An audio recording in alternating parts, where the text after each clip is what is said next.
Okay, it's 6 PM, April 15th.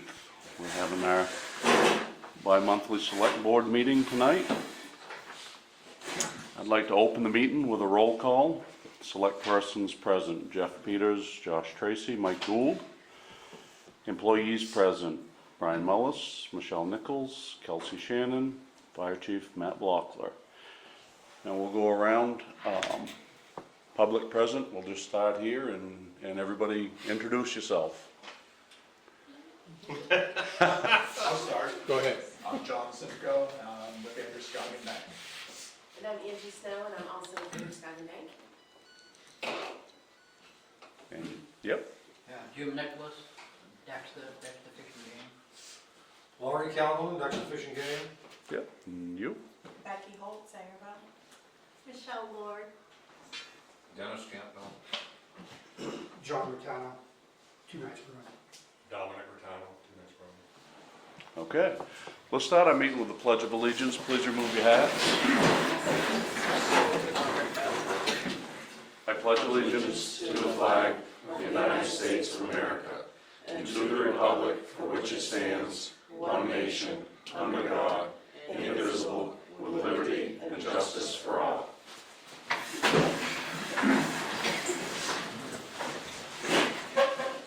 Okay, we're going to start our meeting with our first item of open session. Normally, open session is designed for you to bring ideas, comments, complaints to the select board. We normally limit it to 2 minutes a chair.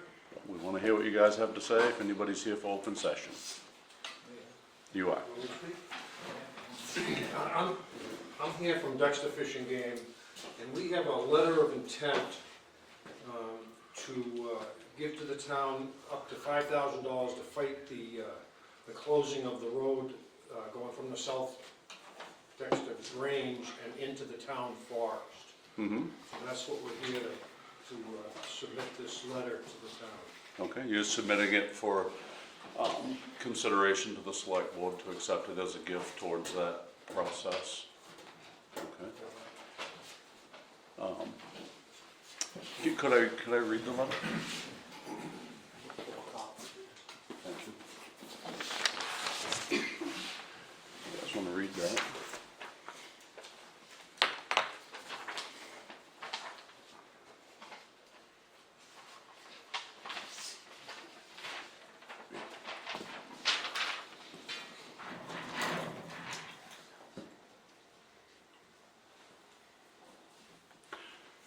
Okay, so my interpretation is, we've appropriated at our town meeting $25,000 towards this battle, of just reclaiming our rights to the road.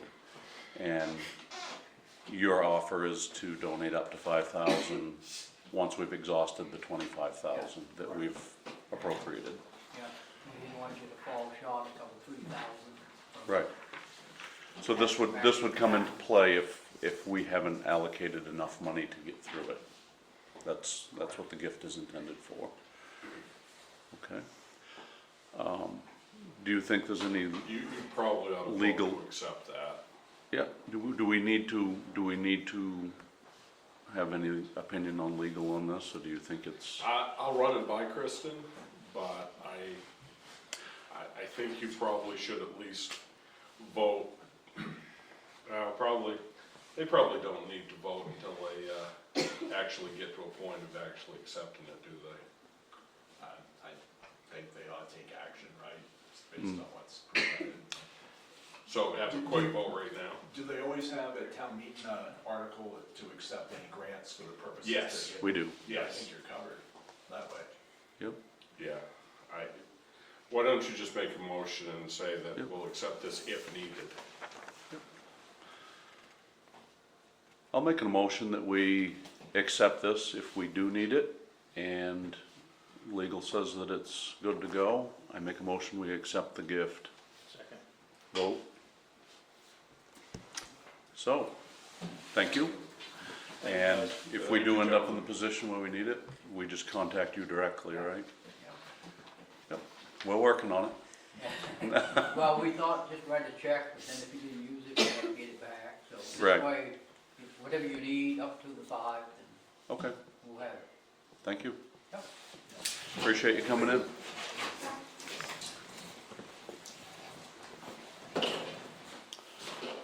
Okay, moving on. Signing of the minutes of the previous board meeting. We don't have any minutes. You don't? No, on your agenda, that's on the wrong line. We Okay. don't have any, you signed them last week. Okay. Okay, moving on, item 4 is review of the treasurer's warrants. A is payroll, and B is accounts payable. Jerry, oops, right here.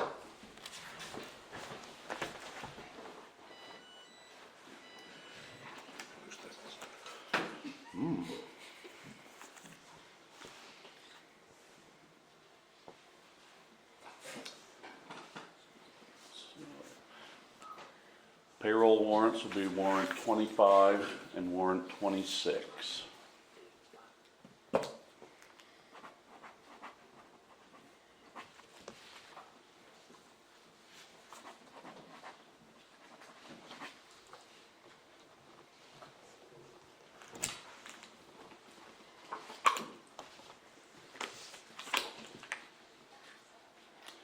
And the accounts payable will be warrant 27.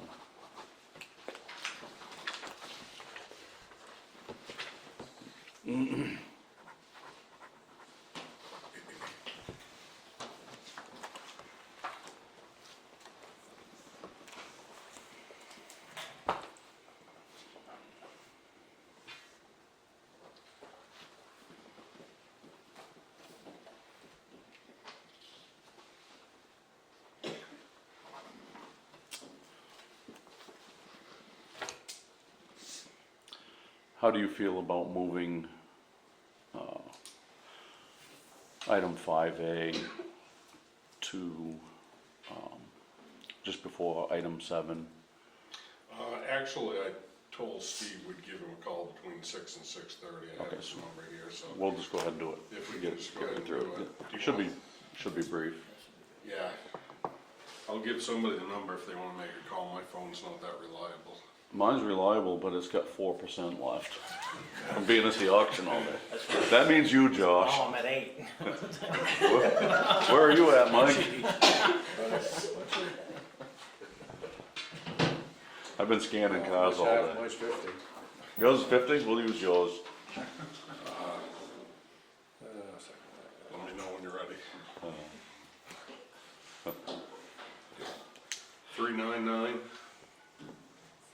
399-0900. Okay, what we're doing is we're moving on to item 5, and we're doing a conference call with Steve Giovanni, who is the engineer for the building, Gaboni. Gaboni.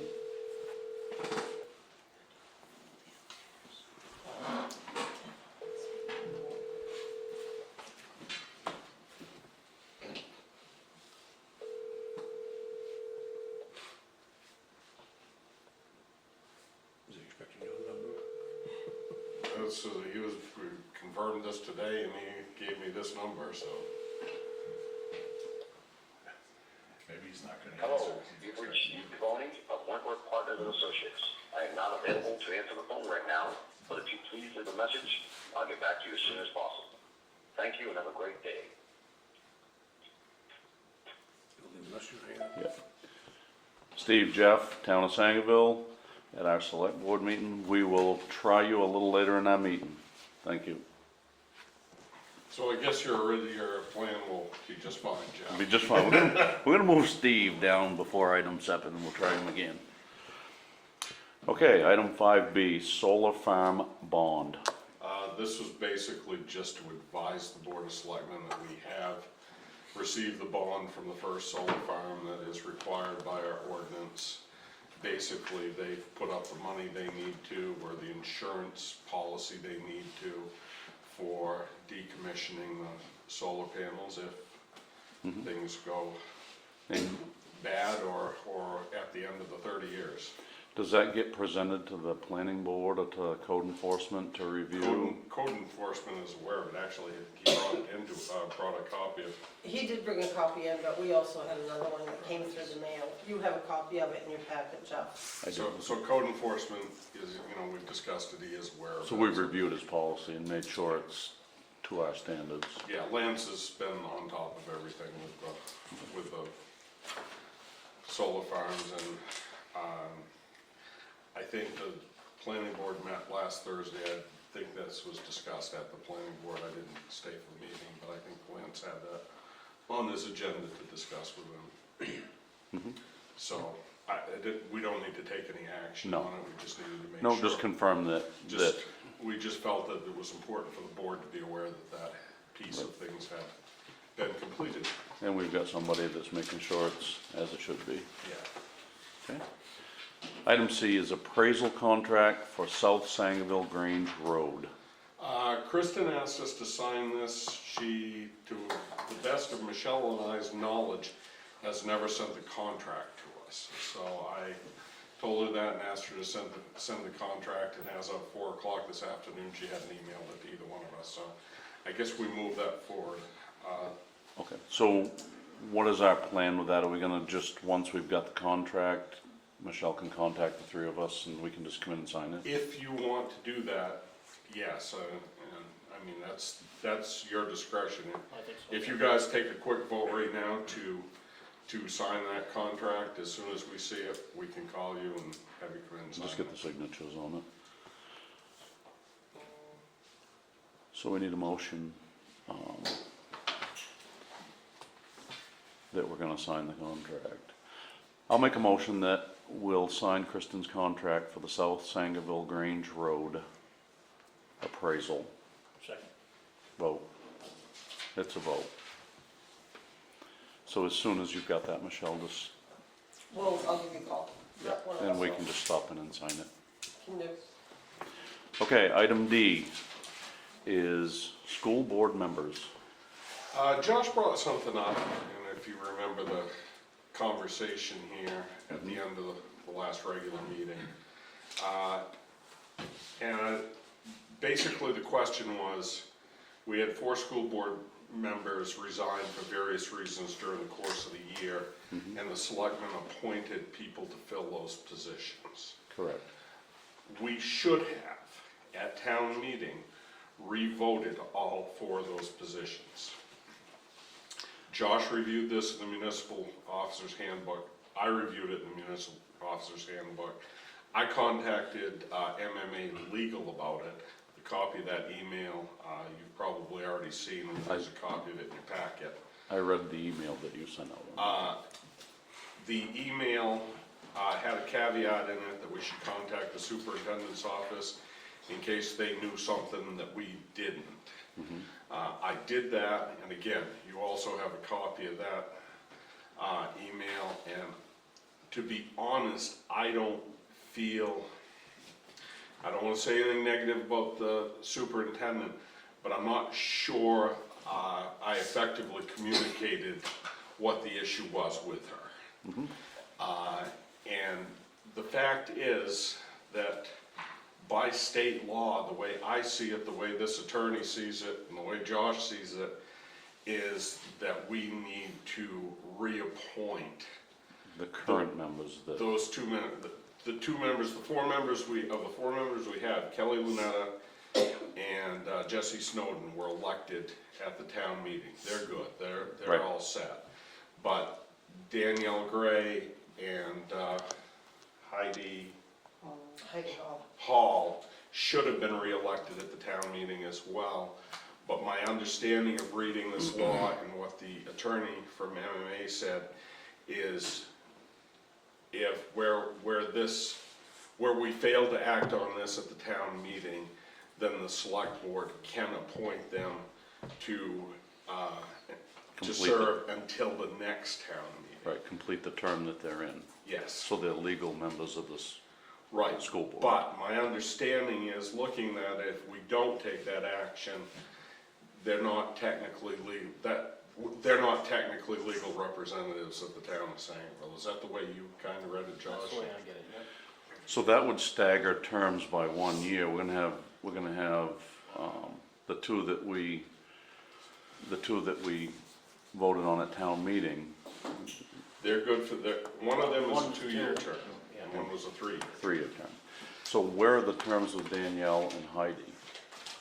Michelle One, looked this one up. expires in 26, and, no, one expires in 27 and one in 28, Okay. so. But We'd have to reappoint them for the balance of their term in the next town you meeting. can Just only, until the next you time. can only appoint them until the next meeting. That's where the confusion, I think, Yeah, with the superintendent's office. I think they're under the perception that where you appointed them, they're able to complete the full term based on your appointment. But the law states that you can only appoint until the next town meeting, and then the legislative body has to act. right. So, but where we made that failure, and an unintentional failure, to elect those appointed positions, we can do so again until the next town meeting, but at the Right. next town meeting, And at the next town meeting, we would have the legislative body vote to have them finish their terms until 27, and Right, that is correct. that we wouldn't be voting for a whole new 3-year term. The town will vote for them to complete their term. That is correct. We sure they still want it? as far as we know, they do, 27 and 28, you said? I think so. Well, one should be due this for 26. Because I think Heidi's gonna be due for 26, to make them one. You can have two Somebody in should one be due year. every year and then 2 for 1 year. Right, And that makes nobody due for next year if we so don't do Kelly, 126. Kelly Lynette is only going to go until 2026. Oh, she is? Yeah, and then Right. Jesse Okay, I Soden thought fills she in was the a 2-year 3-year. term. Yeah, so Jesse's the 3-year term. Okay, And some of the confusion was Danielle wasn't originally voted in by the legislative body. Jimmy Bell was voted in, and there was a conflict where she worked at the school or something. right. So Danielle ended up, Should have only gone to this town meeting. And then Right. we should have voted on her again. right, It really is almost a clerical error type of thing. I mean, there was no intent by anybody right, to do anything, Right. inappropriate here, but the reality is, if we take this action, it probably keeps the school board out of trouble more than it keeps us out of trouble. But Well, not only that, it's it the gives right us thing. representation at the school board, and we're gonna be disappointed if we have 2 members that can't vote to Right. represent our town. Right, so this clears the problem up right now, so that, And we have the authority and you have the legal authority to do that. to appoint them until the next town meeting. That is my understanding of what I read. You all read the same email I did. I read it, and that was my interpretation as well. So we just gotta sign the appointments. We gotta make a motion to do that, and Well, then we'll yeah. sign them. Very good job. Yeah, you've got to take a vote and then Right. sign the appointments. Well, Josh, this is your baby, why don't you make us a motion? I make a motion that we sign the appointments for Heidi Hall and Danny Gray. Until the next legislative body meeting? Yes. I second that. Vote. It's a vote. Now you can sign it and they're legal until the next town meeting.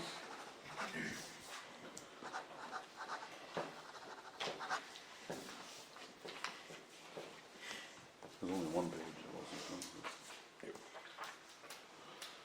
One that made a sign, anyway. So Jeff, while we're on the appointments, this is kind of outside the school board members, but when you appointed your officers, you have one right there that is Brian's. Yep. He didn't get signed. I just need, you had voted on him, but we hadn't got it signed.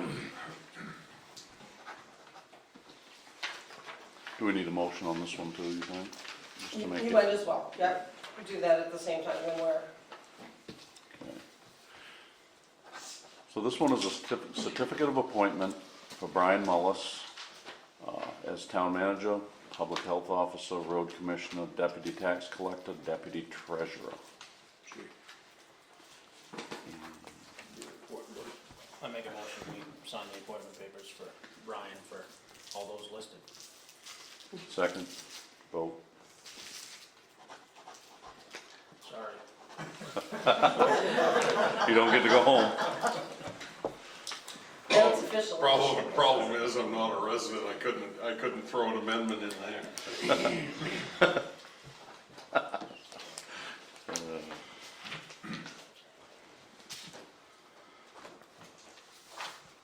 moving on, item E is surveying of the dump lot.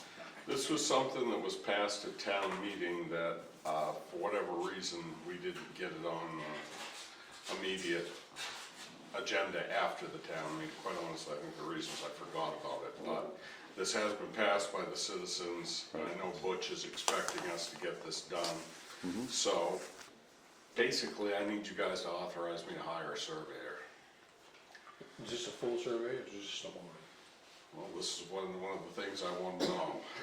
What do you want me to do? I think with the whole thing, we need to survey it. We need a real survey. Yeah, and we also need to figure out exactly who still owns the front lot. Who owns the front lot and who owns the right of way up the north end of the lot? So that's not a right of way, that's actually, there's There's a a piece deeded, of law. deeded sliver of land. Yeah. Is that going with the town lot, or is that gonna be, Well, it looks like that the dump runs over onto that, so we're It gonna does. get that sliver. Yeah, that looks. We should be able to get that either from Josh or just the registry of deeds ourselves. Right. so I'd make a motion that we authorize Brian to hire a surveyor for the Sangerville Town dump lot on Route 23. Second. Vote. And is there anyone for a surveyor the town has used, or I know we used Break and Sack, it was who Gavoni chose to do the surveying around this lot. I know they're both out of both Dover and Skowhegan. Is I like Weber at a Corinth. I do too, but it's so hard to get. I would Call call around. them both and see, or, yeah, call around and get some prices and, or ballpark, Just make a good decision. right? good enough. Okay, item F, the Two Nights Festival. Basically, this again is more of an update situation. First of all, kudos for Matt and the fire department for coming up with this plan and volunteering to take the lead on it and do a lot of work on it. I kind of felt that maybe we should get maybe others of us in the community ought to step up and help the fire department on this. This is a festival for the entire community. At the same time, we don't want to take anything away from the fire department. We want to make sure we recognize this is the fire department's idea, it's their festival, but we want to step into a support role. One of the things Matt and I batted around and kind of came to the conclusion is that we ought to do a parade with it. And things are sort of growing, so we said probably sitting down and, you know, Matt's doing some research, I'm doing some research, Drew has had some questions. And I said, well, maybe we ought to sit down and get all key players together and have a meeting and kind of discuss who's taking what responsibility. And that meeting's going to take place at 6 o'clock tomorrow evening right here. So again, we're just in the early planning phase. And Matt, anything you want to add here or anything you want to talk about? No, I don't think so. A lot of it's already kind of coming together as far as scheduling and booking stuff. It's just, we're still looking for vendors that want to be a part of things. I've talked to a lot of businesses around the area and just kind of waiting to get closer. Now, speaking of that, I don't know if it was you planned this or it came up as a coincidence, a lucky coincidence, but Two Nights Brewery is doing, that's the opening outdoor music festival night of the, If you like Leonard Skinner, we got you covered. I was gonna say, That. do you wanna take about 30 seconds and tell us what you guys have got going on that night that's gonna kinda dovetail nicely It into our worked out festival? perfectly time-wise, because the festival gets over around, what, 5-ish? 4. 4, yeah, perfect. And then our gates open at 5, and then the music starts around 6. Excellent. So, we could kind of mesh the two together, Yeah, for sure. have a heck And, of a day. you know, I've talked to the guys here from the brewery and told them that they're still planning to come down and promote that and try to, you know, be a part of it as well. Are you gonna set up a vendor booth? Yep, yeah, we would love to, yep. Now, That'll be pretty neat. Yeah. just real quick, and we probably have to put this on the agenda at another meeting, but do you need anything different for licensing from this board other than what you have for your venue up there? So, if we're requested by a nonprofit, we can apply for it. It's a $10 license to the state, and it's super easy to do, and it takes about a week to get it back, so. Yeah, if you wanted us to serve alcohol there, we would have to apply for a license, but. But for your own place, you're all set with what you have, right? Correct, yeah, Okay. yeah. I think this year, what we're hoping for was to get you guys to come down and maybe not do the alcohol this year, but be a part of the festival and have your merchandise and your advertising and be a part of it, and then open the town up to as much Pretzels as we wouldn't have. be bad either. That's what we did. As long as, Or giant as meatballs. long as everybody has a good feedback about it, next Yeah. year, hopefully we'll be able to do a full-blown, Yeah, it sounds great. you know, Yeah. that's kind of what my thought process was behind it. It'd be really nice to merge the crowd that would, the whole point in this is a community day for the town, but it's also to showcase the town to people here and elsewhere. And Right, yeah. I think the two would go together. When I heard that that's how that was gonna play out, I thought it was pretty neat. We didn't even plan it, it just happened. I know, It kind of just fell into place. yeah, Overlapping times. Yeah. yeah. So you guys are all happy with that? You're intending to set up a vendor booth with some swag and whatever and, Yeah. and be there to invite everybody? That's my thought the after process party? on it is 99% of everybody can have some drinks and have a good time and behave, and then you get that 1% that can't. So it's like maybe we get 2 years to get us our feet under us, and then we'll introduce that. Yep. And It'd be a good chance to take the public's temperature. This is a brand new thing, we just don't know. And my feelings on it, I feel like we need to include every business we have and we need to showcase them as part of this whole operation. We want that. We want you guys to benefit from everything we do as taxpayers in our community. We appreciate that. Fairly big taxpayers in our community. So we're all set with that? It was more or less just an update. And the meeting is tomorrow night Tomorrow at night, 6. 6 o'clock, right here. yeah, and anybody that wants to. And, yeah, we're open, Feel free. it's a public meeting, so obviously it's open to the public no matter what, because it's a town kind of Right. ad hoc committee meeting, but we're welcoming and encouraging everybody that's interested to show up and participate. Perfect timing. Steve? Ryan, This I is- apologize here, I made the That- mistake to shut my phone off. That's okay. We're in selectmen's meeting right now, and I'm gonna kinda let Jeff, he's closer to the phone, I'm gonna let him do the talking. Okay, So Steve, what have you got for us? well, I can say that the roof work, starts, they're gonna be there on the 27th and 28th. The machine's getting dropped off on the 28th, I believe.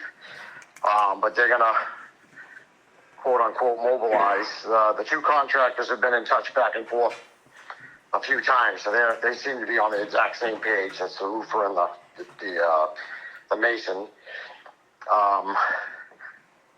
So that's a positive step. And then we have wrapped up the construction sets, and I'll be reviewing those. I'll be reviewing those tomorrow. So that'll be the final set, which really dictates what the process is going to be. You guys got to see at your town meeting. I brought over what I would say was I called it the 75% complete, but they were actually much further along than that. But We had good feedback on that, by the way. Really A good lot of feedback. really good feedback on that. We thank you for I'm- that. Yeah, I'm you do glad a to good hear road that. show. Yeah, so the real next question is, how do we want to proceed in Paying the bills?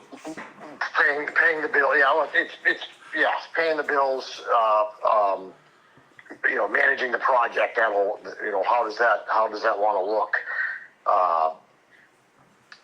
You know, it was pretty, you know, obviously if you're paying an outside for, you know, consultant to do that, then there's a cost related to that, and you know, in this case here, we really don't have a general contractor, because, you know, there's gonna be someone doing the site work, obviously Right. the mason doing the masonry work and probably the concrete work. Those two contractors will really need to be in touch with each other same way that, you know, at a much larger scale than what I just said with the roofer and the mason, you know, to make sure that each one is getting what they need. And then again, there's a waterproofer in there, and that's really just to close up the foundation at that point. And then, any of the other interior stuff that needs to happen in order to reoccupy. So the question is, again, at a larger scale, how do we want to manage a site contractor, a mason, I'm just going to say a concrete guy if that's the case, and the waterproofing company. You know, in general speaking, I'd say the mason could manage the waterproofing because they'll know when they want, when they're ready to have that person come and engage. But that's all. Like those three really have to be in touch with each other and making sure that each is going to be there when they need to be there, so that the next one can, you know, the other one can keep moving, to keep the project, you know, at a steady pace and being able to be completed. What is the cost on you doing that, Steve? Yeah, so I generally run far lower than most. You know, that is usually in the 10 to 15%, and I've seen it as much as, you know, 25% of a project. I generally run in the 6 to 7.5% of a project. This one here would probably be in the 7% of the project, so that's probably where I'd have to sit just to make sure that, because that's gonna really need me being there during pretty critical times. Now, I'm gonna restate that, because I've already got built into this some construction oversight from the engineering side. So there's already the role of engineering. It's just that my construction manager, who you've met, which is George Bell, he's $200 an hour, my rate. So if he's going to manage the project in that respect, you know, obviously there's a markup on him because everything goes through me.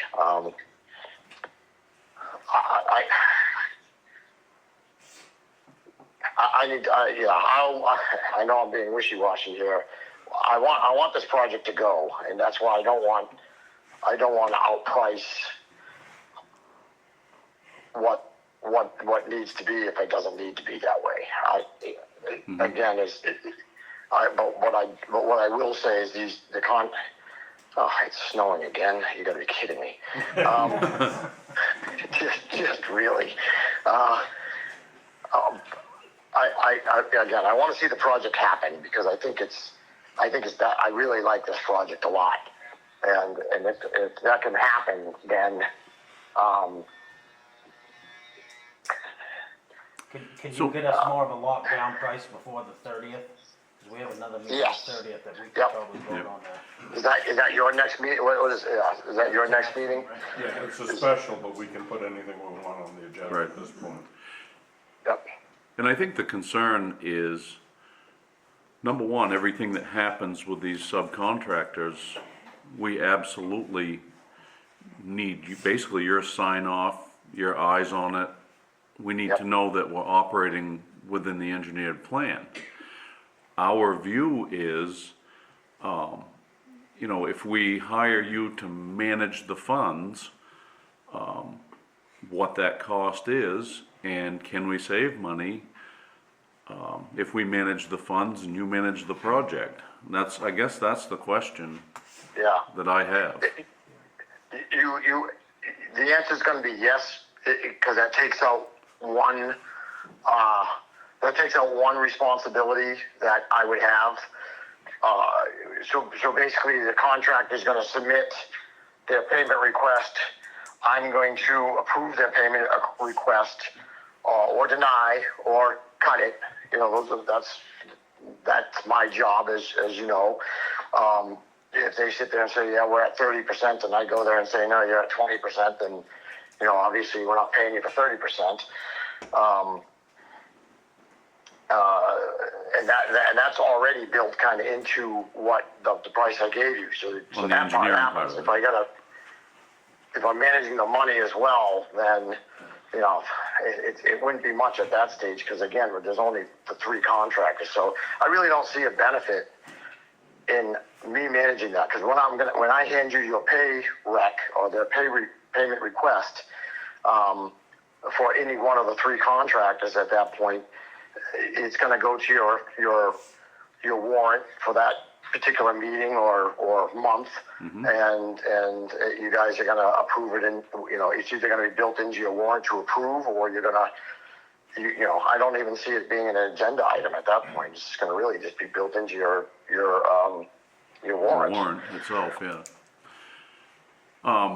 Now, as far as checks and balances, obviously you're gonna be coordinating the subcontractors.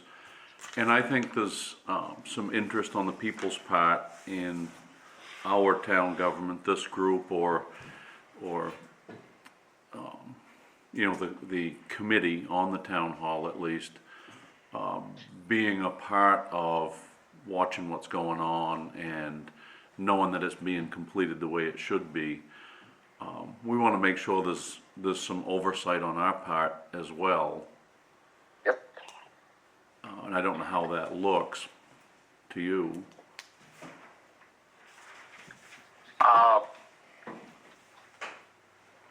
Well, yeah. So I mean, step one is the fact that if the town's engaging us to do that, to be that oversight.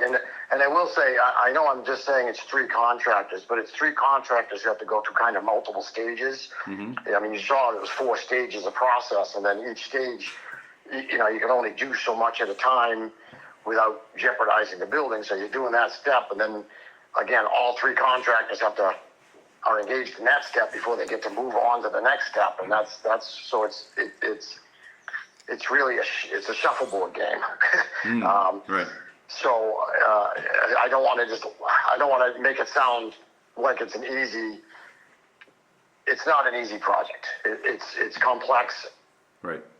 It truly is complex, and of course there's a lot at stake because it is an older building that you know, that's going to get, you know, moved around a little bit during the summer here. So yeah, as far as the town oversight, now I know your committee is still going to be active because we still have the conversation based on the meeting we had at my office. We still have that conversation of what the committee members are going to do, because it was my understanding, hey, some of these items you have on this list is this stuff that we can do. And when I was saying like a couple of items on the list were, you know, what's it going to take to get the inside, you know, ready for occupancy. And I mentioned, you know, are you guys going with the same rugs or whatever it might have been, that, and you know, the answer at that time was, oh yeah, don't worry about it, we have volunteers that can do that. I think that's going to give us an opportunity to have kind of the quote unquote oversight, is the fact that if that committee is still you know, part of seeing the process, and if, you know, we have another meeting on site, you know, during during the week where they can understand where we are and how we got to the, that one, here's stage one or phase one of the, stage one of the work being done, and then they come out and they can see it and they can understand it, then they obviously can then talk to anybody that has questions, because not everybody, if you got people asking questions about what's going on, they can, if they're directing those questions to someone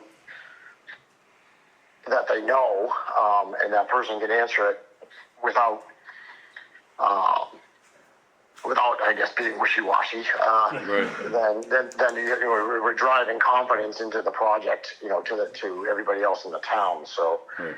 I would think that's going to be important, that we meet, with that whoever it is, whether it's you guys as a select board, Brian as a town manager, or the committee members, has a chance to understand what's going on at intervals during the process, whether it's every week they stop by the site or every 2 weeks.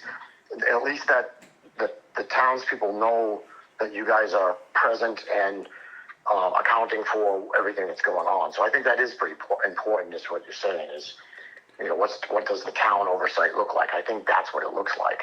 Yeah, and that was, I mean, you were there for the meeting, and the people pretty overwhelmingly voted to move forward to this project.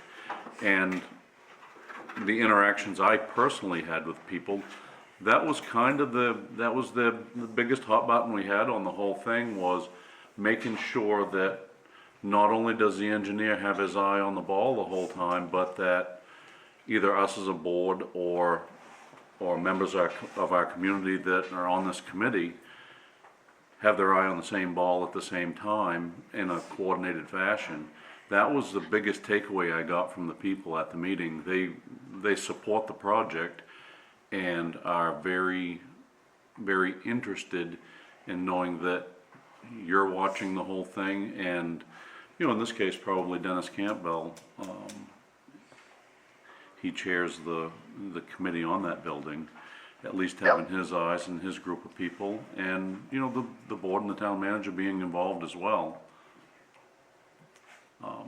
And we just wanted to have you thinking through how we make all that happen so that it's smooth and accountable to the people. Right.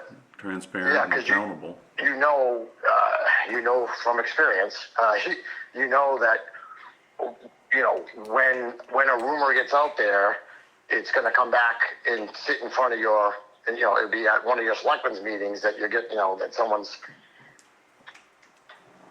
trying to find out how true the rumor is, or Or what they hear, yeah. yeah.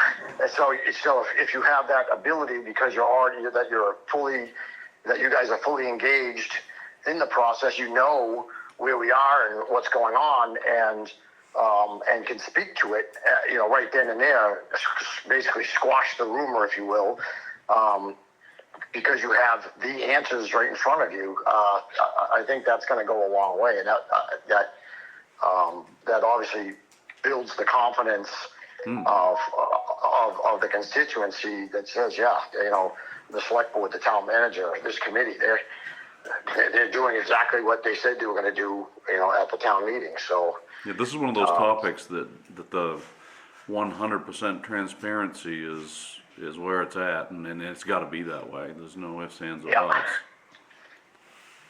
I'm agreeing wholeheartedly. I just spent 4 hours of my day in doing my selectman duties today, and that was one of the big issues. Is we got a big ball field project going on, and it's and we have a federal grant that is involved with that ball field project, and here we are halfway through the project, and we don't know if we're getting that federal grant right now. So We know how you feel. it's one of these things where we've got so much invested in it already, it's too big to fail. Yep. But when you have a $500,000 shortfall, it's tough to go to a town meeting with that one. Yep.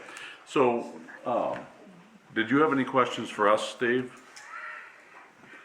Well, really, it's coming down to the, timeframe. If we're saying this is a go, then then I've gotta release the hounds, so that they know that this is gonna be the direction we're gonna start on. We need a start date, and we're gonna get going, and that means, we gotta get it out. I know we talked about, site contractors, or at least one site contractor who's local that you guys would like to see engaged. I know this is public work, so, do we wanna put it out to bid that way? And the same thing, I mean, are we putting it out as,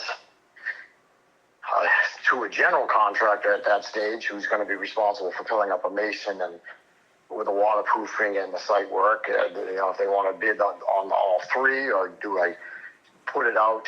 I'm gonna say the toughest part, I started to make that statement, then I'm retracting it, because there's only so many masons that can work on historic buildings. And that numbers, there's not a lot that are approved by the Maine Historic Commission. So I'd struggle to think that they're gonna come in under a general contractor without a massive markup. So I don't recommend that. If I can jump in here, Steve, we are applying for federal funds, and like you said, with no idea we're going to get them. But I did meet with somebody from USDA today, and we need to make sure we're doing this project the way their rules require, as with sealed bids, with the engineer doing the inspections and all of that. So if that sheds any light on it for you, I know you've worked with those type of constraints before, so I think that's the way we need to proceed here, is if we're going to get that money, even if we ultimately don't end up getting that money. Do they? Yeah. So before we run that route, do they allow you to start a project without the funds already approved, though, or is that going to be something? They do. They just won't pay for anything you've already done, basically. The key to it is to do the project in phases, the way we've been doing it right from step one. Okay. Yep. All right. Dennis, did you have any input for Steve? Come on up so we can. Dennis is here, Steve. You remember Dennis from when we? Yeah. We with our committee, we want to be involved, we want to help where we can, and I know there's, our committee isn't gonna get in underneath there and jack the building up, but, we have people who are able, where there's a chance that something needs to be done, we want to be involved. There's no sense hiring somebody to do something that we can do ourselves. And again, I'm excited about that, and I'm excited because of your experience, number one. I'm excited that you've seen, well, I'm saying the same thing, but I mean, I'm excited that you've seen the work, and I'm also excited that you know the building, so that combination is really going to be critical, because I do think there are parts that might be, we talked about at the town meeting, we talked about what if we need to remove windows, pull windows out just during the jacking stage. That could be something that, again, with your background, that might be you guys who can pull the windows out, and so that the mason can just focus on getting the shoring in at each level. Some of those things we can do. Jeff's parents worked on restoring those stained glass windows in the upper story. They've had some health issues lately, but they are still hoping that they will be able to do some of that stained glass restoration on a couple of those windows that need it. We have some people locally. We have a plumber who had given us estimates on things that needed to be done, and I'm sure he'd still like to be included in the project. We have some local people who want hands-on. Yeah, and these are all, so it's, I think what also needs to happen in this case is because some of these grants, and I'm not sure specifically to the USDA grant that you were just talking about, Brian, but some of these grants, obviously, they require a match of some sort, but that match, they always accept an in-kind match. And, all of a sudden, if you've got historic glaziers, that's not a low, that's not a low budget item there. There's a rate for that particular trade that if it's in kind really starts adding up to what the match becomes. So even if it's a 10% match they might be looking for, it's amazing how fast that in-kind services can add up when you have very, very specialized work like that.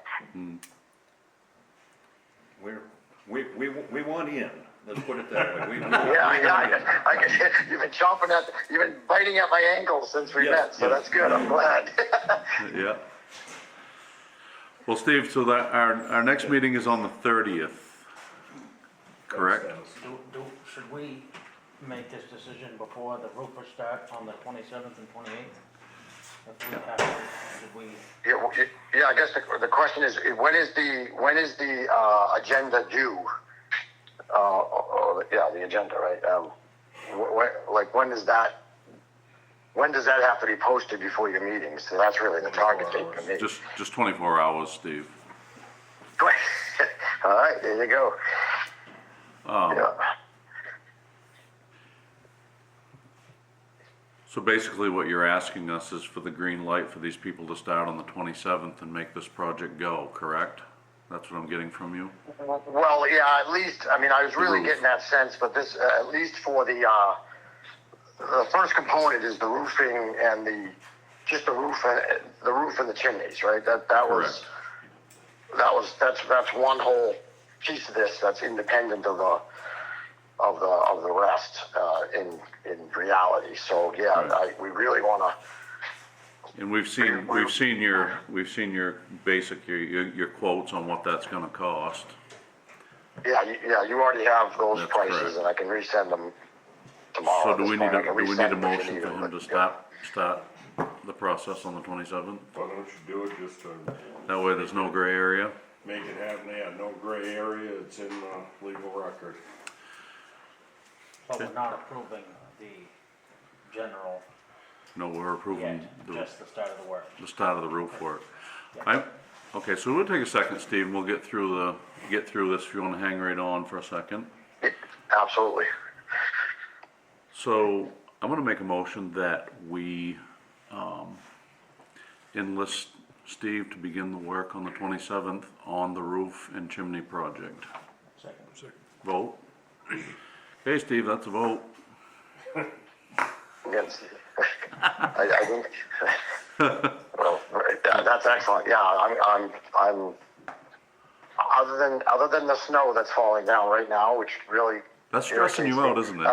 I'm glad because I think it's supposed to warm up starting next week. So hopefully, or actually starting tomorrow, right? So. Yep, Yep. Good.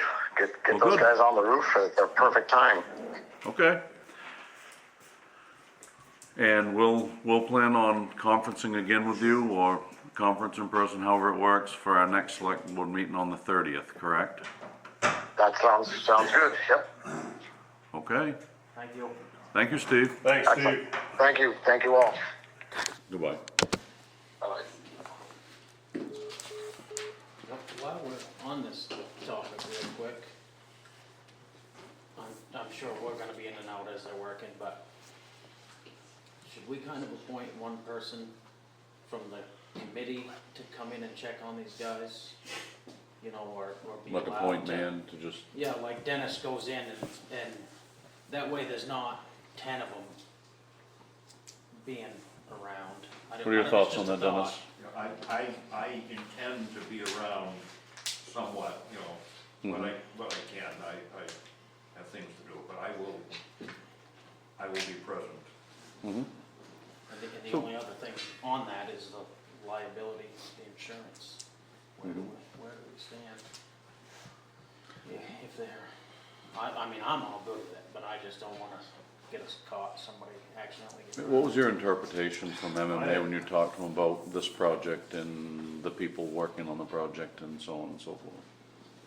My interpretation was that probably that Steve, his insurance would, basically his liability would cover that. But we can certainly contact MMA, because they said there is a policy we can purchase just as a net in case everything goes bad, and I can get some more information on that. and bring I think we it should back. do that before the 27th. Yeah. And even if we have to make like a point person from the, like if Dennis was that point person from the committee that reports back to everybody else, we don't have 15 people here subject to liability, you know. And he may actually have to become an employee of the town to fall under that, I don't know. I know in years past, when we were doing the park, there was a bunch of guys that ran the town dozer, and they had to get hired from the town for $1 to be covered under in case something happened. You know, I've built churches all over the place with volunteers and, you know, this just wasn't just, you know, somebody raking or sweeping up, you know, we were roofing and Right. running cranes and everything else with 95% volunteer crews. And we purchased liability coverage. It's available. Right. Well, We're just- MMA more or less implied to me that they have policies to do just this that are pretty affordable. Yeah, yeah, it should be. So, I'll get the details from them. But I think we should investigate that. We just don't wanna turn this into something bad. The guys that were here a couple of weeks ago made the offer that if we need to talk to them about that, I've got their contact information. This is a simple email, so I'll take care of that. Let's do that and just make sure that we're on solid ground. And anything else from anybody on the town hall before we move on? Okay, moving on. Item 6 is new business. The first item on that is SAD4 school budget hearing. I just wanted to make an announcement again, get it under the public record, that we've got some preliminary figures from the school district that they're looking to raise the budget 10%. And we, as this body, and me as the town manager, have no control, say, or input on that whatsoever. However, we, or as you, because I live across the line into Dover, but you folks, as citizens of the town of Sangerville, have every right to go to the budget committee meetings, to make yourselves as informed as possible before the June 10th ballot question comes up. And I would really encourage all the citizens to at least learn as much as they can, attend this meeting. I don't know enough about the school system to say 10% may be a frugal adjustment on their part, or it may be something you consider as very significant. I can tell you when you see your tax bills, that 10% increase is gonna be very significant. But I think people should at least make an effort to educate themselves and make an educated decision on this. And I just wanted to make sure that people that were aware of when these meetings are. Okay, so we'll read that just so that it's on recording. May 28th, 2025 at 6:30 PM to 6:50 PM is the informational meeting. May 28th, 2025 at 7 PM is the PM district budget meeting. And June 10th, 2025 is the school budget confirmation, and the polls open at 8 AM and close at 8 PM at the Grace Bible Community Room, 40 Dowdy Hill Road, Sangerville. Now, these informational meetings are also there or at the school? They're at the school. Okay, so the three, The only thing that's at the church is our election, our polls. Everything else is at the school. and these are at high school Yes. in Guilford? Okay. Any other input? This is, Again, this isn't informational. Right. This is not something we can act. this is, the people in this town are the voice, they are the legislative body, they are the decision makers. And the school budget is the biggest ticket item on your tax bill. And we need representation there. Okay, we'll move on. Item B, Androscoggin Bank. John, I guess the floor is yours. Ours. All right. You and Angie. So, for those of you that don't know me, I'm John Simcoe, with Androscoggin Bank. This is my friend and colleague, Angie Snow. We work out of a little office just up the road in the former Guilford Medical Office building. We've been there a little over a year. Yeah, so I serve the bank as a municipal lender, and I'm the director of our government banking team. Angie is one of our government services officers. We have across the state about 160 public sector clients. So that's towns, schools, counties, water districts, sewer districts, all the above. Probably half of those are full deposit clients and half are a combination of that and finance clients.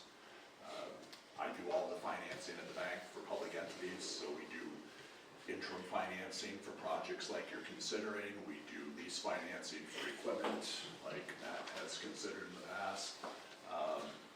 We do a variety of different projects like that, so. And we're, doing more and more business in this area. Up the road, Guilford is a full bank client of ours. The thriving metropolis of Willimantic is as well. County government itself, Piscataquis is, the school districts from Dexter area, Guilford area, and Greenville area, all bank with us. So, and we're very pleased that you chose to bank with us as well. So, things are going well so far with us trying to set things up. Angie's working with Michelle and Brian to make all that happen, and we stand ready to help you any way that you need. Very good, thank you.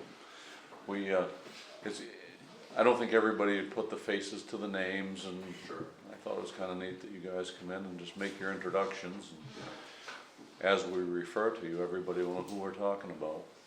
No, absolutely, we're thrilled that you guys chose us to do your banking with. We really appreciate the business, and the opportunity to serve you and work with you. We have our courier currently coming up to the area and now coming to the town office, 1 day a week to pick up the deposits, so I think that's going really well. Give the ladies a chance to, not have to head down the road and make a deposit somewhere else, and have the front door service. And I think everything, I don't know if they want to add anything, I think everything's going really well so far. We're thrilled to be here. No, everything's gone really smooth. In just the short time that we have been with Androscoggin, this sweep has already gained $600 and we don't have all our money there yet. We're still in transition with that, so it's going well. I know Josh had some questions though on interest rates at some point. Yeah, my biggest thing is actually to do with Matt and the fire department. So we've got some of the money now, right, from the solar fields? We haven't got the check yet, have we? Or we have? Okay. So yeah, we should, that's been voted by the townspeople to do what we propose, so. We're starting a fund for fire truck replacement. Great. An account, so to speak, and we're looking for the highest return on that money as we pile it up for the new fire truck. We're thinking we could probably lock it down for what, 3 years? We're hoping. You know, Is it one-time money, or is this like a TIF and you get money periodically from them, or? We'll be Yes adding and money to no. the pile. We're getting a one-time license fee from them for each one. which one we have gotten, the other one's still earlier in the development phases. That's a pretty significant chunk of change, I think it was right around $36,000, wasn't it? But we also get like an annual inspection fee, upkeep fee or something to that effect, and I think that was about 5,000 per farm, so there's a little bit of both. Yep, no, that sounds good. And we're also allocating money each year at that town meeting for this same project. Right. We put what, 10,000 this year? 10,000 this year, but, so, just a little background for you, John, is like, so, we know that we have maybe 2.5, 3 years before we have to get a new truck. Yep. Right? That's kind of what we're hoping, and we haven't really necessarily set enough aside, so we're trying to get as much Right. out of what we are getting in, so that we can try to make it as painless as possible. Absolutely. So that's, the town voted for all this, well, 90% of this fees for the solar fields to go into that. So, and then hopefully we're not too short when it comes time. Yeah. But we'll probably be talking to you at that point about some other options. No, be glad to. Angie's really the one that can help with that, and I can let her speak on it, but I just want to say this. I'm having a little bit of, twitching a little bit here because I have a long history with the town of Sangerville, and I can remember 28 years ago when I sat in Brian's chair, we had a reserve account for fire trucks, and what we did back then, because we would go up the road to the bank that was then operating in Guilford, we basically would add every 12 months to a CD. Yep. So we basically, it would be appropriated, we would just, it would sit there, then whenever that maturity date came, we would add to it, and that was giving us the highest yield at that time. Just as you're saying, the intent was to let that grow, usually, at that point, it was an appropriation each year at town meeting, and that was about it. But if you have it more frequently, probably a shorter term.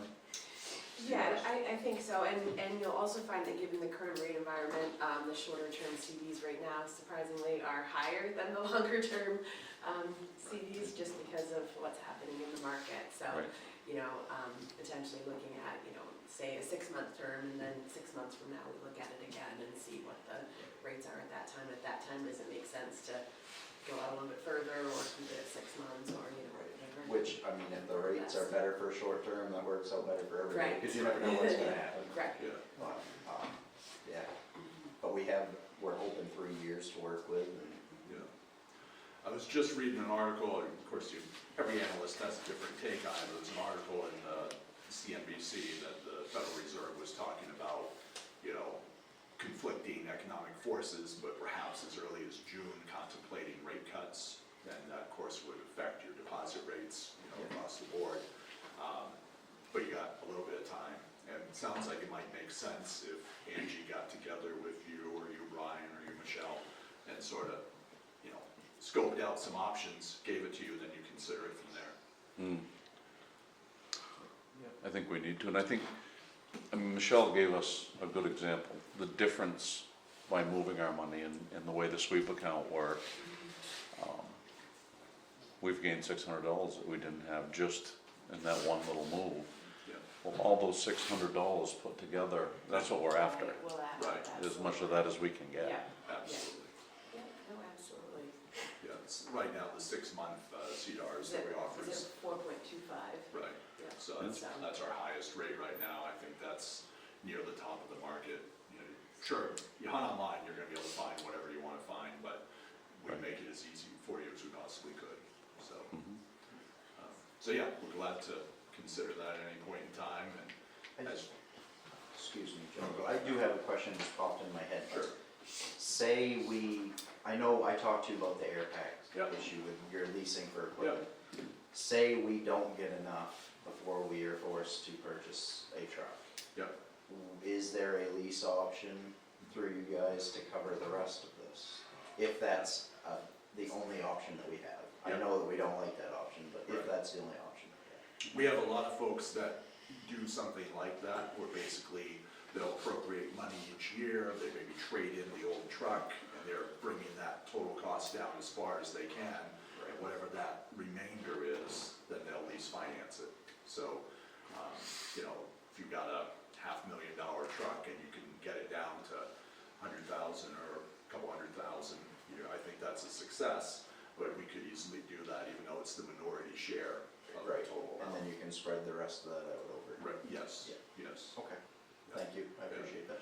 We do a lot of fire trucks. Yeah, well, it's a Yeah. huge expense, and, Yeah, you know, in 2015, when that last truck was bought, I think that was about the last time that any real planning was done for Yeah. the next one.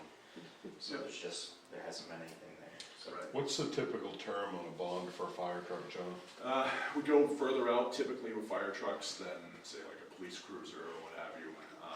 So 10 years seems to be typical. We've gone a little longer in some cases, but 10's typical. So another thing to be thinking about when we get there, we can talk it through. Something like a fire truck lease could be a pretty large expenditure for you, right? So that means that annual payment would be larger than you're used to. You want to make sure that matches up with your strongest cash position. So if you do tax bills in the fall, have that payment come due 30 days after your tax bills go out, right? That way you're not really up against it when that comes in. Yeah, that's- So, That makes sense, I hadn't thought of that. Yeah. That's Yeah, you don't very want it good to advice. come in Right. late May before. Like Right. John said, we want that coming due August or September Right. first, probably. wherever that falls best, but when it's time, we can help you structure it that way, so. But yeah, anything you need, you know, I know you got a big project right next door here, so. We do. Keep us posted, and even if you just wanna talk through how some things might go. I met with Nathan at USDA. Yep. He said he knows who was Yep. worked with you several times today, so Yeah, it's a productive meeting.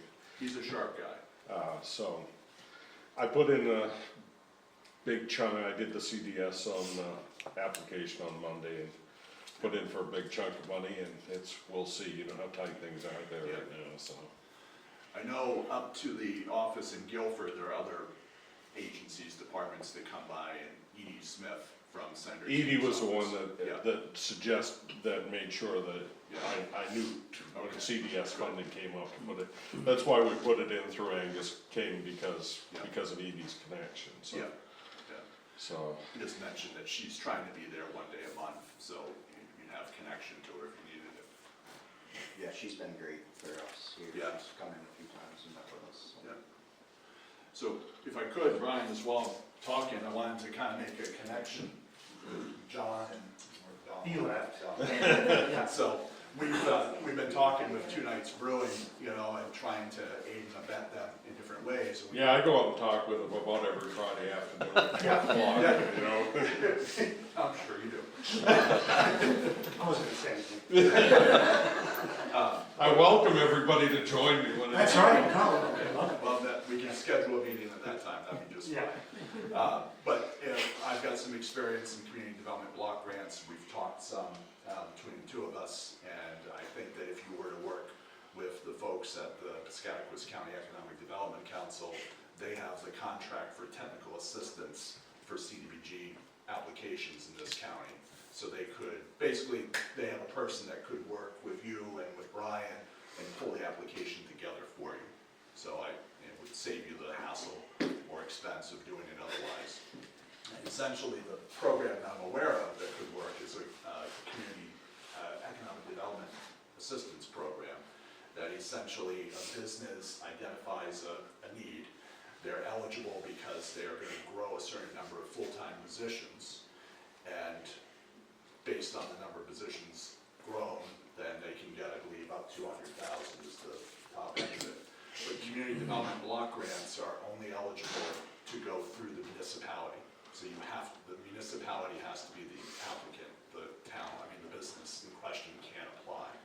So Now- you would play a role in it. Now, is this through HUD? It does come through HUD, but it's a block grant to the state. The state then has a program where they give block grants to municipalities. Yeah, I've looked into that a little, Yeah. I've looked at that website a little bit, so Yeah. somewhat familiar with what you're saying. But it would be, there's no cost to the municipality, so to me, it's a great way for a municipality to assist the business, to help them grow without having to put your property tax dollars on the line to do it. Well, I think it goes without saying, anything we can do to support local business, we're gonna try to do. Correct. Right. So, I didn't mean to put you on the No, spot. no, excellent, and I just wanna say, so far, we are very happy. Dominic and I were talking about how much help you've already given us. Yeah. Super excited about what's coming down the road. That deadline's on July 1st? Yeah, July 1st is when they open the portal so that a municipality like yours could submit a letter of intent. So if between now and then you could prepare that and be ready, then you could submit it. Because it's first come, first serve funding, and there's not a lot of it from what I understand. So, So we should probably meet in early June, or maybe sooner, get all our ducks in a row, and then July 1. it sounds like Brian has a preferred location and time. Yes. Yeah. We'll come as well. Angie wants to come as well. Hey, they do a fine job up there in all aspects of their business. But yeah, anything you need, we'll help you any way we can. Okay. Thank you for coming in. Thank you for having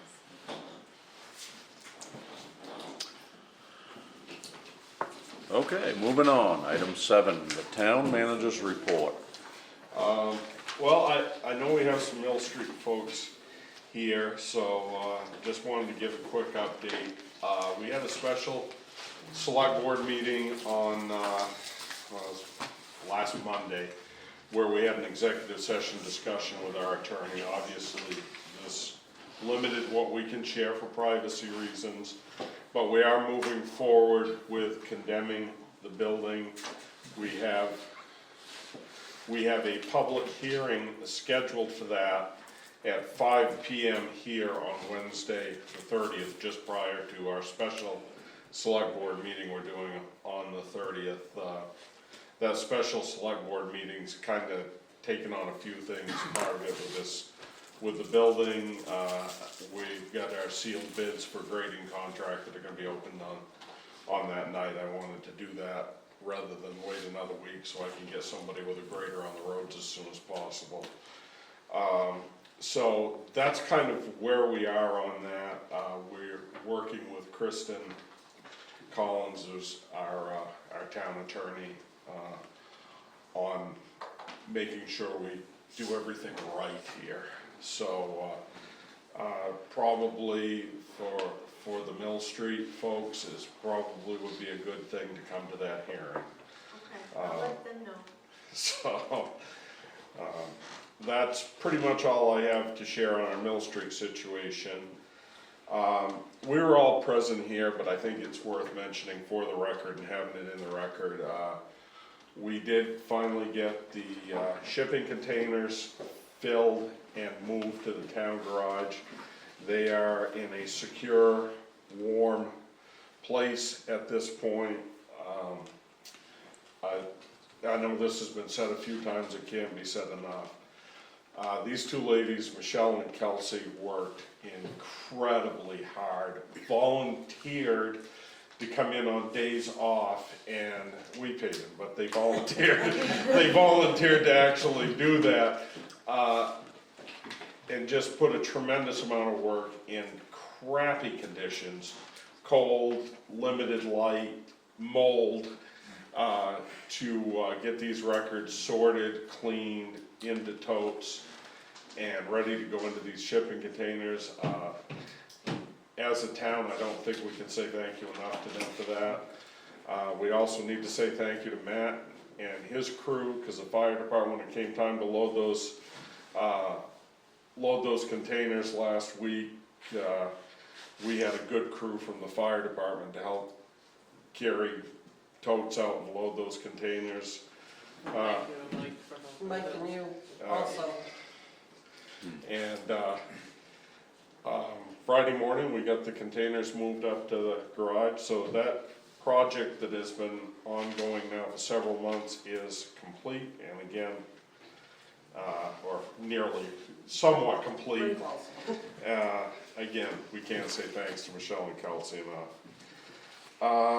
After discussion, I just highlighted what we discussed on the school board. I don't need to kind of go into detail on that anymore.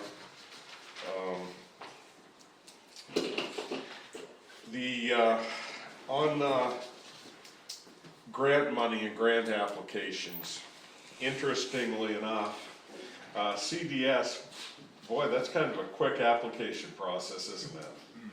I think they notified us on the 10th that that was open and that people could submit applications, and they had to be done by Monday, midnight Monday the 14th.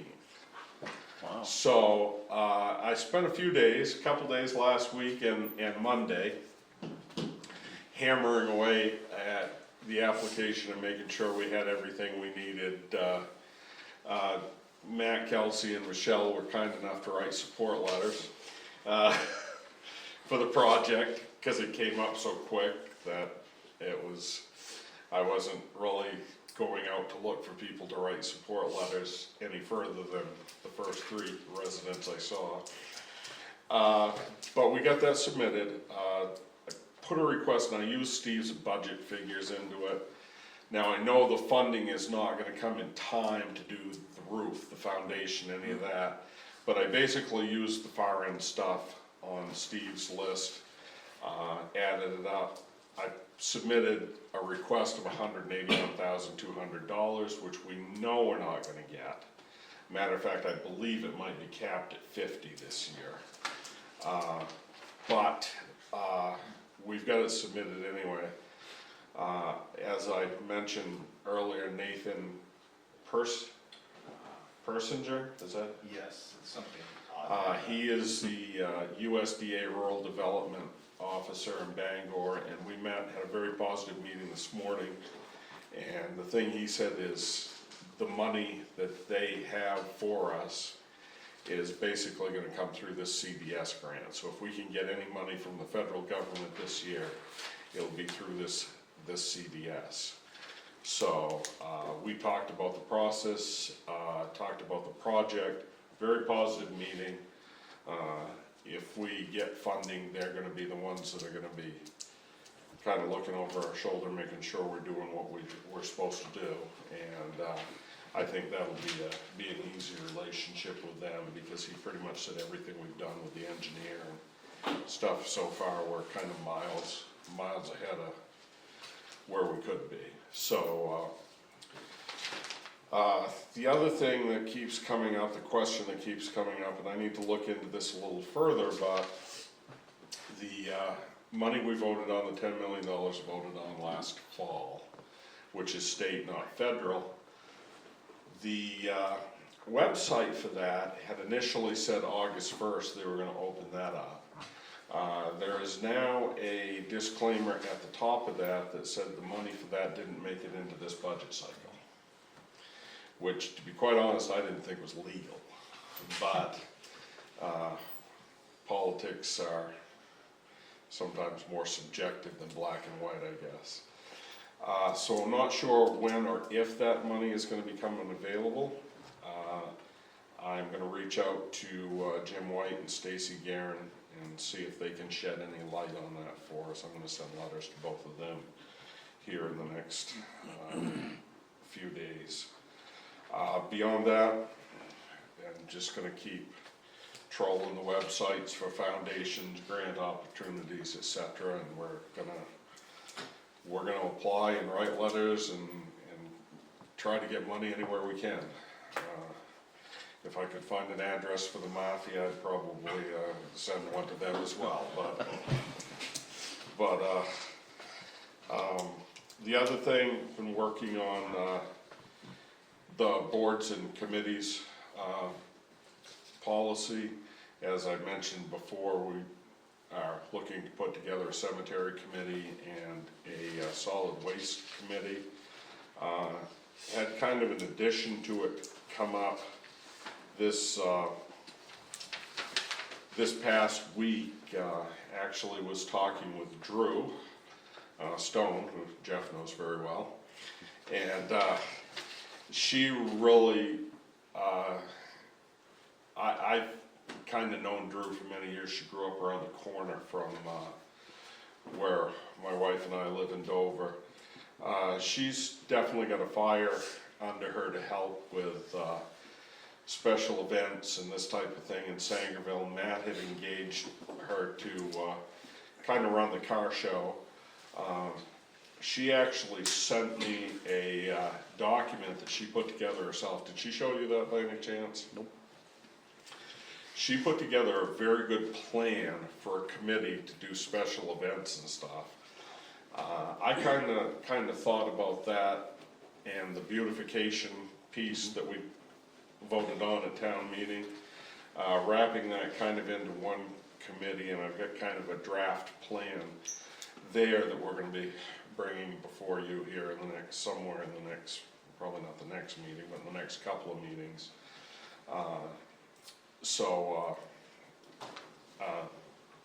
Thank you to Drew for her work on that, and I'm hoping she becomes active member of that whole process when we get it up and going. Certainly, she indicated that she would be interested in that. Again, just to reemphasize, tomorrow night, 6 o'clock, for the upcoming planning meeting for the upcoming celebration this year. And just to let you know, they're still on my radar screen. Abby Fowler and researching these marijuana issues are things I'm still working on doing there, and as time permits and as I can move things around. I mean, we've got some documentation in the office and on Abby Fowler I'm working through, and that was after you, wasn't it, all of that Abby Fowler school stuff, after your tenure, wasn't it? It was still standing when I was here. Okay. So you can't shed any light on that for us then. So that's the town manager's report. For road commissioner's report, we did have a pretty impressive sinkhole on Honeywell Avenue. Yep. And it was getting more impressive. And we were a little more delayed than I would have liked in working on that. But where that was in the middle of town, we needed to make sure we got it dig safe before we tore into it. So we did that. We had the utility district present, and we excavated that out on Monday. Geez, how big was that hole when we got it? Geez, we must have been 25 by 20. The width of the road, yeah, Yeah. 25 by 20 by 4.5. So what caused it to collapse? We believe it was a spring hole, a natural spring. Natural spring and bad material, just they didn't build the base out of it. Yeah, that road, you could sit there and look at a cross section of that road and say, how did they ever do this? We had that much pavement, about that much gravel, and the rest was clay. Wow. So, we've got some issues. We've got that repaired. The residents on Honeywell Avenue, or at least Jane, is very happy, very happy with it. And, we're going to put that on our agenda to discuss with the road committee about where we go in the future there with that road. Advertising for the grader bids, had a couple of, I had one person request a bid package by email, one came in the office and picked up a package, so. Two now, so, okay, so we're getting some interest in that. And we're gonna be getting together next week with the road committee again to discuss getting some more bid packages out on upcoming work. And that's pretty much all I have.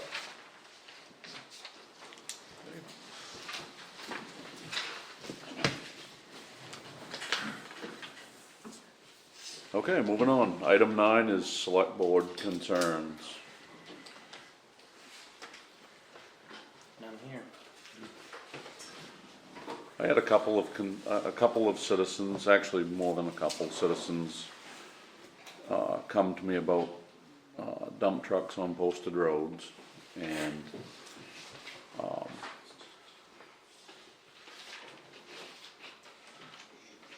I was just the roads are posted as they should be, I hope. Well, we're getting ready, one of the topics on our next road committee meeting is pulling the signs. Right. Yeah, and we certainly, I don't wanna be, I don't wanna throw somebody that's trying to make a living under the bus, but I also wanna hear the concerns of the people that are reporting it to us, you know, their concerns for the road that they live on. And I just wanted everybody aware that there's been some concerns brought forward and kind of just turn that over to you guys as the road guys and make sure it's being handled properly. Well, at this point, like I said, Josh and I actually had this very discussion this afternoon. And I think we are going to meet, the road committee is gonna meet next Thursday night at 4 right here. And I'm gonna, Josh is leery to put his 2 cents about pulling the posters in too soon because he doesn't want people to think that he's pressuring me to pull them soon, and that is not the case. But I think the frost is pretty well out of the ground, and I think it's probably time to pull those, but I wanna hear the road committee's decision on that, but we may very well pull those a lot sooner than some years we would. I just had concerns brought to me and I'm bringing them here, so everybody hears them, the powers that be. That's all I had for concerns this trip. No other concerns? Okay, moving on, executive session, we have none. Motion we adjourn. I second that motion. We're adjourned, it is 7:31, we are adjourned. Thank you, everybody.